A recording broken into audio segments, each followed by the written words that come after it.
سود بھی چلا گیا، جہاں الحق بھی ہو گیا، زہق الباطل بھی ہو گیا، جبکہ کچھ بھی نہیں ہوا، دھوکہ ہی دھوکہ، فریب ہی فریب۔ صحیح کہا جنہوں نے کہا یہ سود کی نجاست میں سے ایک حصہ آپ نے لے لیا، 10%، 15% سود دیا تھا، 2.5% لے لیا، سود کا چوتھا پانچواں حصہ لیا ہے، اللہ اللہ خیر صلی اللہ، نجاست ہی نجاست ہے، اس سے کیا خیر وجود میں آئے گا۔ ہاں کچھ مولوی خوش ہو گئے، کچھ مدرسوں کے وظیفے بن گئے، کچھ حقیقی اور کچھ مصنوعی دفتروں صرف رجسٹروں پر لکھے ہوئے مدرسے، ان کے لیے زکوٰۃ شروع ہو گئی۔ یہ ہوا ہے زکوٰۃ کی بدنامی کا دو طرفہ کام۔ زکوٰۃ حقیقت میں ہے کیا، اس کو سمجھ لیجئے۔ زکوٰۃ کے اعتبار سے بھی شریعت اسلامی کی روح سے مال جو ہے وہ دو قسم کا ہے۔ جیسے زمین میں نے عرض کیا دو قسم کی ہے، خراجی، عشری، ایسے ہی مال باطنی، اموال باطنی، اموال ظاہری۔ کسی شخص نے گھر میں کچھ پیسہ رکھا ہوا پس انداز کر کے، یہ اموال باطنی ہے۔ کسی نے زیور رکھا ہوا ہے، چلیے سونے کی ڈلی رکھ لی ہے کسی نے، کسی برے وقت کے لیے، پتہ نہیں نوٹ جو ہیں وہ تو دھیلے کے رہ جائیں، جیسے کویتی دینار ہو گیا تھا، کہیں ایسی آفت نہ آ جائے کوئی تھوڑا سا سونا لے کر رکھ لو۔ یہ جو گھر میں چھپا ہوا مال ہے یہ اموال باطنی ہے، ان کی زکوٰۃ اسلامی ریاست نظام خلافت زبردستی نہیں لیتی، ورنہ تو گھر گھر جا کے جامع تلاشی کرنی پڑے گی، ٹرنک کھولنے ہوں گے، تکیے ادھیڑ کر دیکھنے ہوں گے کہیں کچھ رکھا ہوا تو نہیں ہے۔ اسلام کا نظام نظام فطرت ہے۔ اموال باطنہ میں آپ کو آزادی ہے، زکوٰۃ دیں جسے چاہیں دے دیں، آپ کا اور اپنے رب کا معاملہ ہے، وہاں حساب جا کے دے دیجیے گا۔ اموال ظاہری کی زکوٰۃ جبراً لی جائے گی۔ وہ کیا ہے؟ یہ مال ہے جو دکانوں میں ہے، اموال تجارت۔ یہ فیکٹریاں ہیں جن میں فنش پروڈکٹ بھی ہے، خام مال بھی ہے۔ یہ بھیڑ بکریوں کے گلے ہیں، ہزار ہزار بھیڑیں اور ہزار ہزار بکریاں، اونٹوں کی قطاریں، یہ ہے جو ظاہر مال ہے، سامنے ہے، کہاں چھپا کر لے جائیں گے؟ گودام بھی ہے تو وہ گھر تو نہیں ہے، گودام کی تلاشی ہو سکتی ہے، دکان کا حساب لگایا جا سکتا ہے۔ فیکٹری کے اندر اس کی زمین، اس کی مشین، اس کے ٹولز ایگزمپٹ، اس پر زکوٰۃ نہیں ہے۔ لیکن جو بھی مال ہے اس میں وہ دو شکلوں میں ہوگا، یا خام مال ہے، کپڑا بنانے کا کارخانہ ہے تو دھاگا پڑا ہے اتنے کروڑ کا، تیار کپڑا ہے اتنے کروڑ کا، اس کا 2.5% دے دیجئے۔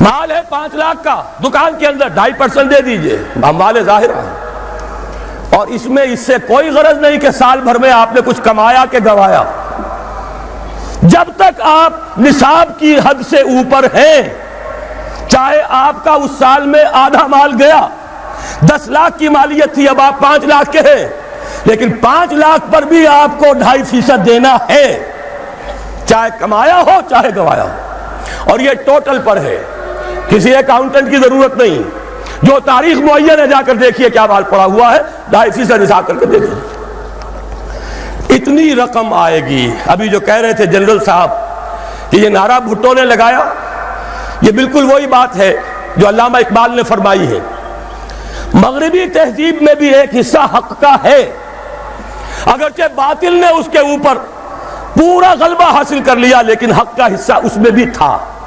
وہ کیا تھا؟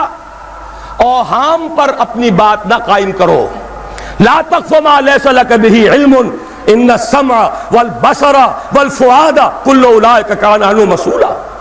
علم پر بات کرو، وہم پر نہیں، محض تصورات پر نہیں، محض توہمات پر نہیں، علم پر، موقف تمہارا علم پر قائم ہونا چاہیے۔ یہ بات تھی، انہوں نے لی، توہمات کو ختم کیا، کھول آنکھ، زمین دیکھ، فلک دیکھ، فضا دیکھ، مشرق سے ابھرتے ہوئے سورج کو ذرا دیکھ۔ لہذا سائنس بڑھی، ٹیکنالوجی بڑھی، آئی ان کے ہاں ترقی آئی۔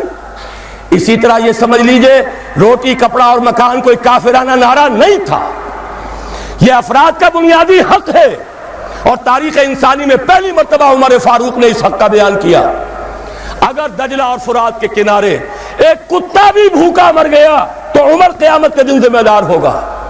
کون مارکس ہے، کیا پدی اور کیا پتی کا شوربہ، کون کوئی جدید تصورات دینے والے ہوں گے؟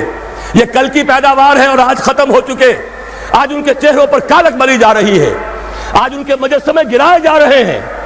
عمر فاروق کا فرمان یہ محمد کے غلام اور ایک ادنا تربیت یافتہ سپاہی کا فرمان ہے، یہ تا قیام قیامت قائم رہے گا۔ ہر شہری کی بنیادی ضروریات کی کفالت ہے جو نظام خلافت کے ذمے. اور اس میں تو جیسا کہ میں نے عرض کیا، اس میں تو حضرت عمر نے مسلمان نہیں کہا، صرف مسلمان نہیں، جانوروں تک بات پہنچا دی. اس کا مطلب یہ کہ غیر مسلموں کا بھی حق ہے. اس لیے کہ حضرت عمر ہی نے ایک مرتبہ دیکھا تھا، کسی صوبائی دارالحکومت کے دورے پر گئے تھے، کوئی ایک بڈھا غیر مسلم غالباً مجوسی تھا، وہ کچھ خیرات مانگتا پھر رہا تھا، بہت بوڑھا ضعیف. وہاں کے عامل سے حضرت عمر نے پوچھا یہ کیا معاملہ ہے، یہ خیرات مانگنے پر کیوں مجبور ہو گیا؟ تو انہوں نے کہا غریب ہے اور اس کے پاس کوئی ذریعہ نہیں ہے. فرمایا یہ بڑا ظلم ہے کہ جب یہ جوان تھا، کماتا تھا، ہم اسے جزیہ لیتے تھے، اور آج اگر یہ بوڑھا ہو گیا ہے اور اس کا کوئی والی وارث نہیں ہے تو ہم نے اسے سڑکوں کے اوپر بھیک مانگنے کے لیے چھوڑ دیا. اس کا بھی وظیفہ مقرر ہو جائے گا. یہ ذمہ داری، یہ کفالت عامہ ہر شہری کے لیے.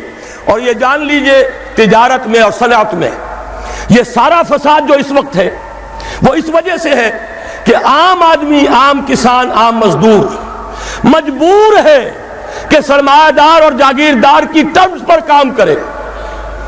نہ کرے گا تو کیا کرے گا؟ ٹریڈ یونین بنا لیجئے، وہ بھی جے بی ٹریڈ یونین بنا لیں گے، ان کے اپنے ایجنٹ ہوں گے. اب لڑیے، خون کس کا جائے گا؟ مزدور ایک دوسرے سے ٹکرائیں گے، کچھ حاصل نہیں. اسلام نے کیا نظام دیا ہے؟ آپ غریب کو ضمانت دے دیجئے، اگر تمہیں صحیح ویج نہیں مل رہی، تمہیں صحیح مبادلہ نہیں مل رہا اپنی محنت کا، مت کام کرو، تمہیں بھوکا نہیں مرنے دیا جائے گا، تمہاری بنیادی ضروریات کی کفالت ریاست کرے گی. اب ہوئی برابر کی چوٹ. اگر کارخانے دار کہہ سکتا ہے کہ اگر آپ کو یہ چیز منظور ہے کام کیجئے ورنہ جائیے، سب مزدور چلے جائیں گے، میں لاک اپ کر دوں گا، کارخانہ بند کر دوں گا. لیکن یہ کہ مزدور اس وقت یہ نہیں کہہ سکتا، وہ تو کہے گا جناب اسی تنخواہ پر کام کروں گا، اس لیے کہ ایک دن کام نہ کرے شاید بچ جائے، 2 دن کام نہ کرے بچ جائے، تیسرے دن فاقہ آئے گا، اس کے پاس کھانے کو نہیں ہے.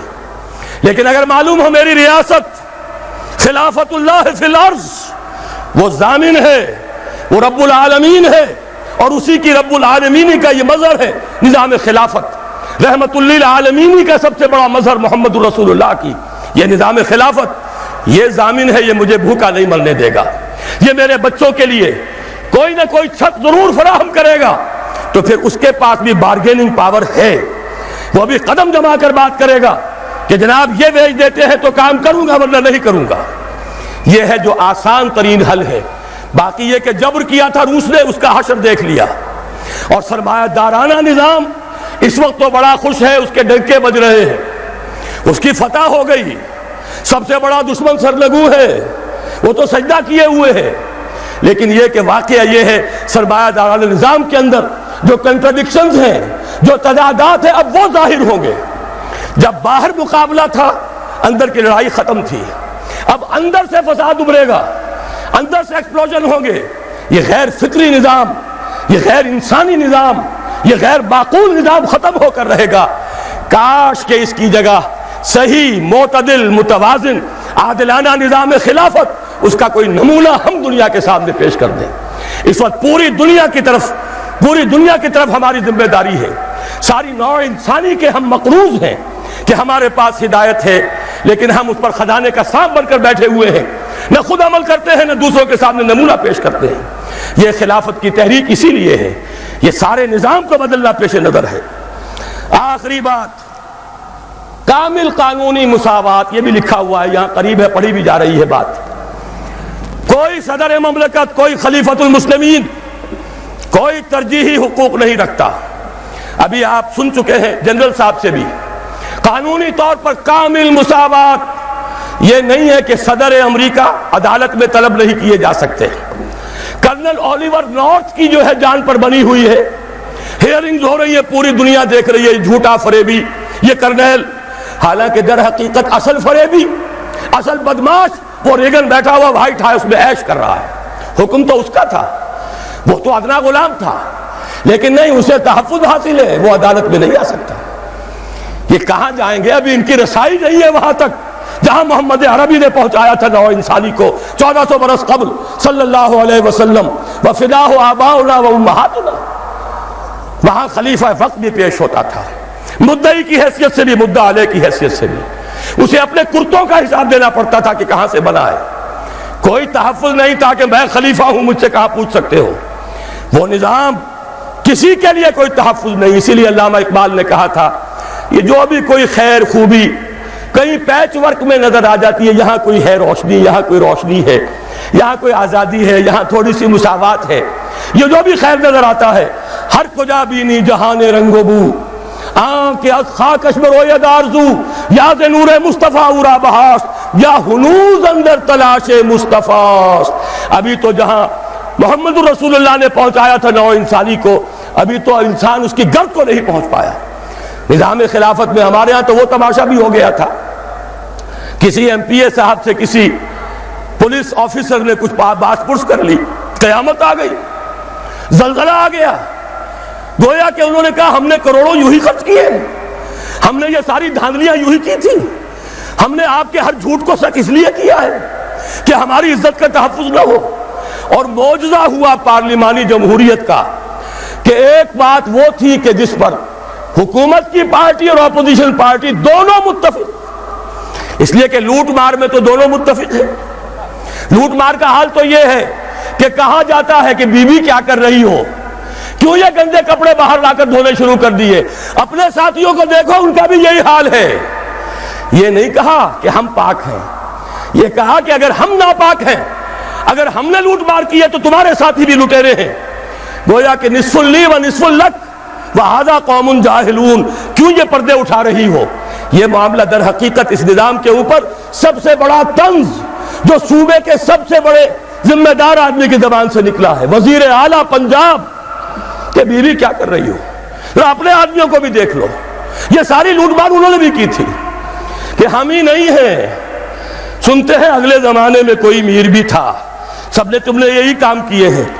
اسلام میں کوئی تحفظ نہیں ہے، قانونی مساوات، خلیفہ وقت بھی آئے گا عدالت میں، مدعی کی حیثیت سے آئے گا، اور اگر قانون اسلامی کے مطابق گواہی پیش نہ کر سکا اس کا دعویٰ خارج ہو جائے گا۔ علی مرتضی رضی اللہ تعالی عنہ مدعی، قاضی شریح قاضی پوچھتے ہیں کہ یہ زرہ آپ کہتے ہیں کہ آپ کی ہے، یہودی کے کسی کے ہاں سے برآمد ہوئی ہے، بتائیے آپ کے پاس گواہ؟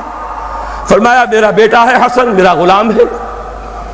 قاضی فرماتے ہیں کہ نہیں جناب، شریعت اسلامی کی روح سے بیٹے اور غلام کی گواہی قابل قبول نہیں، کوئی اور گواہ ہے؟ فرمایا نہیں، دعویٰ خارج۔ کوئی شخص، قاضی شریح تو خیر بہت بڑی شے ہے، کوئی بات کا عام مسلمان بھی حضرت علی کے بارے میں یہ گمان کرے کہ وہ جھوٹ بول سکتے تھے تو ایمان کے لالے پڑ جائیں گے، ایمان ختم ہو جائے گا۔ کیا وہ جھوٹے مدعی تھے؟ ہرگز نہیں۔ لیکن قانون قانون ہے، قانون میں سب برابر ہوں گے۔ یہ ہے وہ مثال کہ جو دی گئی ہے۔ البتہ اس میں ایک اندیشہ ہوتا ہے کہ کچھ شریر لوگ کئی خلیفہ وقت کو مقدمے بازی ہی کے اندر گھیرے رکھیں، اسے کوئی کام کرنے کا موقع نہ دیں۔ اس کے لیے تعزیرات ہیں، جس کی سب سے بڑی مثال، اگر کوئی شخص کسی دوسرے شخص پر زنا کا الزام لگائے اور اگر ثابت نہ کر پائے تو اگر وہ زانی یا زانیہ غیر شادی شدہ ہے تو اس کے 100 کوڑے لگتے اگر ثابت ہو جاتا، تو یہ جس نے الزام لگایا اور ثابت نہیں کر سکا اس کو 80 کوڑے لگیں گے۔ تیار ہو، آ جاؤ، لگاؤ الزام۔ ایسی ہی تعزیر جو ہے معین کی جا سکتی ہے کہ جو لوگ غلط کوئی مقدمہ قائم کریں گے، غلط الزام لگائیں گے خلیفہ وقت پر، اس کو یہ سزا ملے گی۔ اب جو رسک لے سکتا ہے آئے میدان میں۔ قانونی تحفظ نہیں ہے، البتہ یہ کہ اس قسم کی تعزیرات کے ذریعے سے اس معاملے کو ایک حد سے کے اندر رکھا جا سکتا ہے۔ نویں بات، شراب اور دوسری نشہ آور چیزوں کے مکمل استحصال کے لیے سخت تعزیری قوانین، کچھ کہنے کی ضرورت نہیں، کوئی اختلاف اس میں ہو ہی نہیں سکتا۔ آخری بات جو ایک بات میں کئی باتوں پر مشتمل ہے، مخلوط معاشرت کا سد باب۔ مخلوط قومیت حرام، مخلوط معاشرت حرام۔ عورت اور مرد، ان کا جدا جسمانی نظام، جدا نفسیاتی ساخت، جدا ذمہ داریاں، جدا دائرہ ہائے کار۔ البتہ کوئی قدغن نہیں، ڈاکٹر بننا چاہتی ہے لڑکی بنے، مفید ہے، عورتوں کا علاج کرے گی، مردوں کے پاس جانے کی ضرورت نہیں ہوگی، لیکن اختلاط نہ ہو۔ ان کے اسکول علیحدہ، ان کے کالج علیحدہ، ان کے ہسپتال علیحدہ، ان کی یونیورسٹی کیوں علیحدہ نہیں ہو سکتی؟